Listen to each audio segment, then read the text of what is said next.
we're really excited around here for this team. Yeah, well, I mean, it's been such a, I don't even know what the adjective, tumultuous, odd, strange, long offseason because the Astros lost earlier than they normally do in the playoffs, so the season wasn't as long. And then the Bregman thing seemed to hang and linger for a long time, the Tucker trade. But what do you like about this team coming out of the spring as they head into their first weekend series? Everything was pretty unpredictable. We just didn't know what was going to transpire. But I think what happened more than anything else, I think Dana Brown, the Astros general manager, did a great job of pivoting when he needed to. He didn't wait around and made sure he was covered, and he did with Christian Walker now at first base for 3 more years. You get Isaac Paredes for 3 years. I think you're pretty good on the corners again, and that's what's most important, to be able to lengthen this lineup out and get production from some of those pivotal positions. I think he did a really good job of that.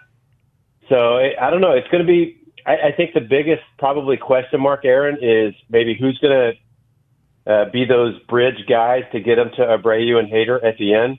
I think maybe the most indispensable player on the Astros team is Abreu. Who could do Abreu's job in the 8th inning if he gets hurt?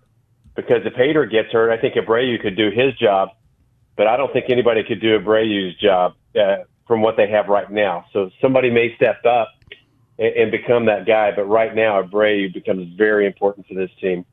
He is Steve Sparks, and yeah, a lot of changes. And you mentioned people forget Ryan Presley is no longer an Astro. He was for so long, along with Kyle Tucker and Alex Bregman and some of the core guys of these runs for the last 8 seasons and World Series. From what you've seen in the Grapefruit League and through the month and coming into the opener, what can Astros fans expect from what the guys you mentioned, Christian Walker, Isaac Paredes, some of the new faces that have come in, obviously Cam Smith, the rookie. What are Astro fans in store for from what you've learned already from those guys? Well, one thing we knew, and statistically, the Astros saw the fewest pitches of any team in the major leagues last year, and they addressed that. The guys that we just mentioned, Paredes and Christian Walker, were number 1 and number 10 in all of baseball in pitches seen per plate appearance. Isaac Paredes leading the way. So with Altuve and Paredes getting an opportunity in the first inning for one of those or both of those guys to get on base ahead of Yordan Alvarez becomes really crucial to take advantage of one of the best hitters in baseball. So Christian Walker, he was hurt the last 3 weeks. He had an oblique issue. So we just know from the track record the last 6 years with the Arizona Diamondbacks, he had better than 30 home runs in each of the last 3 years, and that's not even as favorable of a home run ballpark as Dyson Park is. So that should be pretty good. And the other stuff, Cam Smith, he kind of fits in that same mold, believe it or not, for a young player. He sees a lot of pitches. I would say, Aaron, more than anything else, he reminds me of anybody that's come up of Yordan Alvarez, not in the sense of what we're going to see results-wise, but to give yourself a chance by having great swing decisions. That's something that we saw Yordan Alvarez do right out of the gate. He sees the ball very quickly. He swings at pitches that he can drive. And Cam Smith does that already. It's amazing for somebody who's only played 34 minor league games that he's that advanced as far as seeing good pitching and recognizing spin and things of that nature. And he doesn't try to pull it, and that's usually a pretty good sign for a mature young hitter. You don't want that front shoulder flying out. You have better plate coverage by staying closed, and he does that very well too. That's amazing. I'm thinking that same thing when I watch him. It's for being 22 years old, but Yordan had it a very early on when he came over from the Dodgers. It's that right play away. Discipline and hitting coaches we'll talk about it as being able to let the ball travel, and so they can let it travel. They have a quick enough swing, and they get to see the pitch, and then the ability, like Yordan, to take it to all fields. Where Isaac Paredes is pretty much a dead pull hitter. Cam Smith's hitting home runs to the opposite field, doubles down the line to the right side, doubles into the opposite field gap, and that's, to me, to your point, Steve, is a sign of a hitter that's not just up there swinging out of his shoes. He's got a really good approach to trying to defeat the pitcher. Yeah, what's kind of intimidating to pitchers? It's guys who take the pitch right away. It's a close pitch, and you don't even see the slightest flinch in the hitter.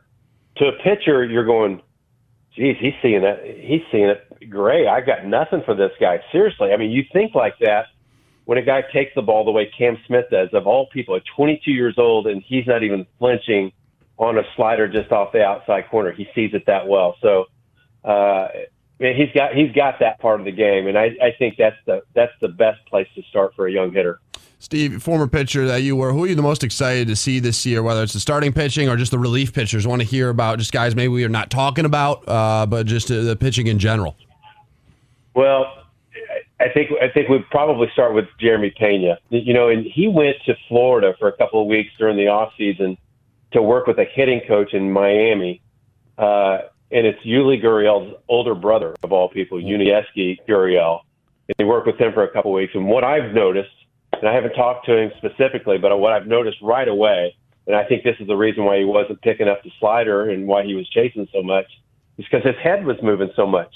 It was kind of going up and down. I just don't think you can pick up the spin very well when your head's moving that much. So what I see now is somebody that's very quiet at the plate.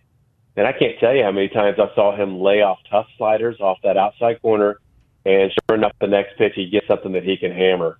So I think we can see point of contact in driving the ball in the gaps and getting them over the wall for Jeremy Pena. Hey, last 3 years, I was looking at this offseason, and I said, is this who the Astros have? Because his OPS the last 3 years have been within 10 points of each other. They've been like 704, 710, and 708, something like that. So you're saying, this is who he is. All right, this is what we have. So he's got more in the tank, and that's the best news for that. And I think the strength of this team, if everybody stays healthy, of course, is the starting pitching. And there's not many teams in the American League who have kept their starting rotation intact this spring. And outside of the Seattle Mariners, I'd put the Astros rotation up against anybody's now. But the Mariners still at the top of the class as far as that goes. But the Astros are pretty well-rounded when you look at all facets of the game. But I think it starts with the rotation. We'll run through that real quick because they have had some guy, obviously injuries they were hoping to get back. But, it starts at the top with Framber Valdez, who'll get the ball today. Hunter Brown has had a good camp, and boys hitting, lighting up the fastball and the gun. Spencer Arrighetti was a real good pitcher. But how do you see this rotation working out for the Astros as they break camp here? Well, your number 4 starter led the league in opponent's batting average last year, talking about Ronel Blanco.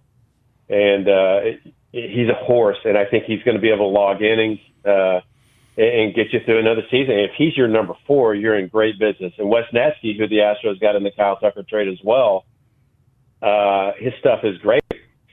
And we talk about all the time is like, okay, what did the pitching people with the Astros tell you? What do they want you to do? We saw Yusei Kikuchi start throwing the backdoor cutters or the backdoor sliders to righties last year, and he goes 9-1 for the Astros. What's the secret sauce? And I think what they've encouraged Wesneski to do more than anything else is use all 6 of his pitches, become very unpredictable, because that's what we've seen during the spring. He's got an array of breaking stuff, both different types of fastballs, but he's got 6 pitches that I think can make him very unpredictable, and he's got above average stuff. So I think having him in your 5th spot in the rotation, and maybe Lance McCullers Jr. waiting in the wings maybe in a month if he doesn't have any setbacks to come in and give him a 6-man rotation, I think you're looking pretty good. It's crazy to think with Kikuchi gone and Justin Verlander now a Giant, and still could have the second or third best pitching staff. Can we get an update? Steve Sparks is with us, color man and play-by-play on Astros radio for a long, long time through all these great runs. You mentioned Lance McCullers. He actually got a start in West Palm. Right. Luis Garcia looked like he was trending towards maybe being a helpful guy, but now he's been shut back down. And then Christian Javier. Those 3 guys that we could see down the road, or are they going with what they've got? I think Lance McCullers, he made a start on Monday down in Florida. He stayed back in Florida and pitched 2 innings. And I think he's slated to pitch Sunday, I think the 3rd game of the season for Sugar Land. So he's going to probably take his turn every 5 or 6 days.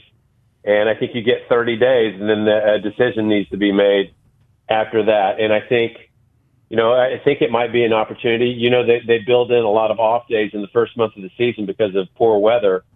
And I think after that, I think the Astros would love to go with a 6-man rotation and use Lance maybe as an opener type, and keep his innings down a little bit so you can kind of ease him into this situation.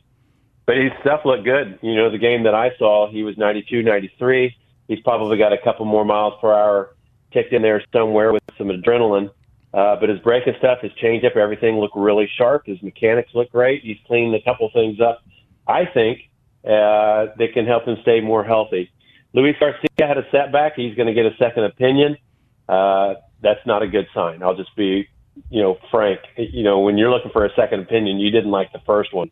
Yeah. So that's probably going to be a setback. And Christian Javier looks like, if things go well, he's going to be back after the All-Star break. After the All-Star break. All right, so we know the top of the rotation, a lot of changes, but this is, Astro fans spoiled beyond belief with 8 straight years of the playoffs, and this year there's safe to say, Steve, to wrap it up, the expectations the same, though, coming out with Dana Brown and the work they've done with Joe Espada. I mean, it may look a little different. There's no Bregman, no Tucker, Right. no Verlander, but the expectation doesn't change. Is that a fair way to say it?